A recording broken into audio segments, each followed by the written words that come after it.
So, with giving information, I had a great topic that's just a joke, something funny that I experienced with crazy addicts. Now, there's nothing crazy about addicts other than they're living outside, they're in pain all the time. They are going through things that human beings normally would light a fire to prevent. If you were in the 1800s and the night came in a big storm and it was 0 degrees, and you weren't able to go in anybody's houses, there was no shelter available to you, what would you do? You would pitch a tent and light a fire and try to stay warm by the fire. You would go find a cave, you would light a fire, you stay warm by the fire. That's it. You get heat and you stay alive by the heat.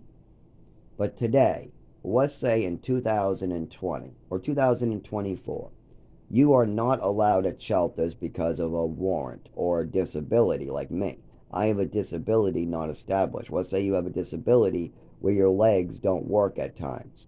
But the doctors won't give you a wheelchair and the doctors won't write anything. So you're just getting thrown out of shelters because you can't move your legs at times. Or you have seizures in cold water. You can't take a shower without having a seizure. You take a shower, they find you naked on the floor, they call an ambulance. The doctors won't write paperwork on it. So now you say, well, I better not take a shower, but then they do this to you over and over. They throw you out. Now you're thrown out during winter. Where do you go? Do you go to the hospital? The hospital says, nope, leave. They throw you out after you just fall and get hurt or you freeze. You freeze to death once, somebody finds you, you go into the emergency room, they bring you back to life, you warm up, then you ask, what do you do? What do I do to make sure I don't die again? Oh, nothing, just leave. Just leave. That's your problem. And then you're freezing to death again. What do you do not to freeze to death from exposure? How do you stay alive? Well, for over 20,000 years, it's been go find some dead sticks, light them, and you'll stay warm. But now they put you in prison for over 25 years if you do that. And if you try to make a trash can fire like you used to see on the television in the 1960s, 1950s, 1980s, 1970s, but if you noticed, in the 90s, you started seeing less and less of it. They started going out in the 90s, and if you started to notice in the 2000s, you don't see people warming their hands over trash can fires anymore. Why? Because the police now consider trash can fires during winter arson. So if they catch you over a trash can fire trying to stay alive during winter, they will arrest you for arson. Even if it's on your property, even if it's abandoned property, even if it's somewhere far away from society, it doesn't matter. They want the homeless locked up now. You have no right to stay alive anymore. Fuck it. If you can't use a shelter, use a job, or get you Social Security, then you're dead meat. You have two choices: commit crimes, go to jail for doing nothing. I mean, literally just sitting in the woods trying to survive could be a crime putting you in prison. Sleeping on a bench put you in prison. Just walking down the sidewalk looking poor put you in prison. And they'll even make up stories putting other people's crimes on you. Let's say some rich person commits a murder in Lowell and they can't find the guy and they have a description and you're wearing a similar shirt 3 weeks later. They'll grab you and put you in jail for that guy's murder because they have no other suspects and they need to close the case. They'll have nothing but a matching shirt. No blood evidence, nothing, but they'll frame you up and stick you in there just to close the case. So there's a lot of this being done to homeless people or people who just lost their home or people who are disabled like me, or people who were made disabled during their childhood and then were just dropped off in the middle of downtown Lowell during their 19 years old, still disabled, not getting medical treatment, not allowed to use a shelter, not allowed to work, not allowed to collect Social Security, so you have to live in the woods. This is happening to many Americans in different ways. Some of them it's because of the color of their skin. Some of them it's because they're poor. Some of them it's because they're drug addicts. Some of them it's because they're hurting and they can't work. Some of them it's because they're lazy and they don't work. Those are the ones that piss me off because the rest of us, disabled people who work way harder than the rest of society, the people that work while injured, the people that walk through snowstorms to get into work, The people who work 60 hours during COVID when nobody else wants to going home. Those people who work hard. They have seizures on the side of the road, bloody, and they get back up and go to work. I mean, this is beyond working hard. This is working yourself to death. The people who go that level of work get called lazy because we got a couple rich, spoiled brats, kind of like how my father grew up. You got these people who had a good situation going for them. They were born during the Reconstruction. They weren't born during the 1930s when there was no worker rights and people, over 300,000 people died to give us worker rights like the 40-hour work week. And now that they're gone, the 40-hour work week, if I work 40 hours today at an essential service job, I still won't make rent. Well, that's not minimum wage then. Minimum wage is set. And I live in the cheapest apartment. I'm talking about the cheapest apartment in Rochester. The cheapest one bedroom.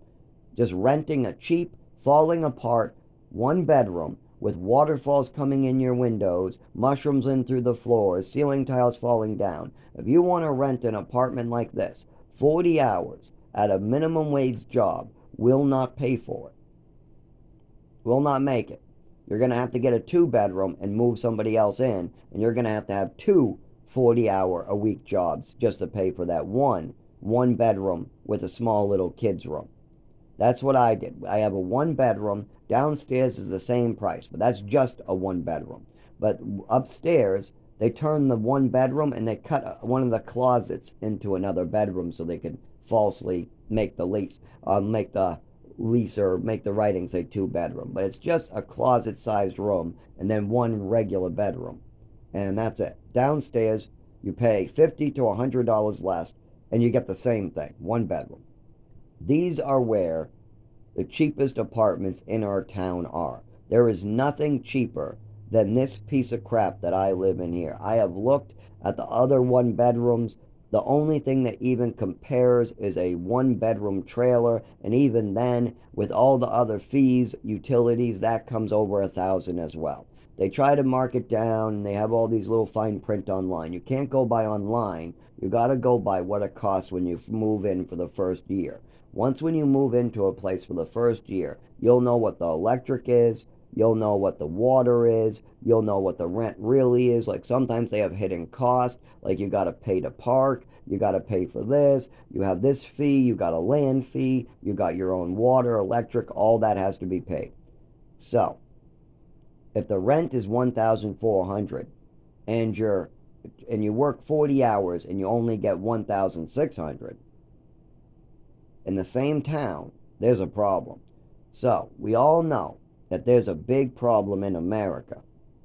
But what are you doing about it? I'm working hard helping the elderly, the disadvantaged. I am doing this hard work. I'm also trying to make people aware. I'm volunteering, and I'm more than happy to do any rallies. I was at Occupy Boston. I was part of a school group that went to Occupy Boston, and while all the other kids fucked around looking for drugs and weed on the ground and shit, I had a good conversation with 5 other individuals, so good in fact, about the actual issue at hand about housing and other things going on in Boston, that the teacher came over, started speaking to me, and then the news came over asking if they could record the students, me, talking to these people because I did such a good job. Which the teacher said, no, you can't do an interview with the students. Sorry, the parents aren't here. And that was a bummer. I was like, damn it, I get to do nothing with them. That would be cool to be on TV, huh? What was funny is we got asked to be recorded for TV on Salisbury Beach, too. We were on Salisbury Beach, and there was just during winter or fall or sometime. I forget why we were there. It was a timeout, but it wasn't a good day to go. And some person said they were reporting on global warming, and they wanted our report on what it was like to be at the beach at this time, with it being so cold and windy, unlike what it's supposed to be. And they said, no, the parents aren't here. They can't sign on to be on TV. So, yeah, there was 2 times in my school history where I could have been on TV, but I couldn't have either because I'm underage apparently, and that means something for the school. So, anyways, it is very important that you know the information you're giving to people and how it affects them. So if my father gives bad information to my doctor that results in my death, it's important for him to know his words just killed his own son. You just killed another person's child that you were in charge of, and you finished him off. You finally hit the nail in the head. You finally put a nail directly on Zach's head, and you bashed that in until his brain was completely gone. You just finished him off. You decided to do the final deed.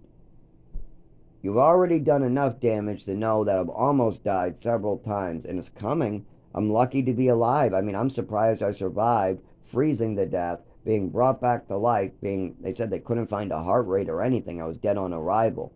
I'm surprised I got to keep my toes after 3 visits, but I was able to figure out a way around the system. Everybody else would have tried to done a crime to go in the prison. Then they would have kept their toes. Instead, I break a bottle, I do some cutting, and I go back in and I go, does this buy me enough time for you not to have to amputate my feet?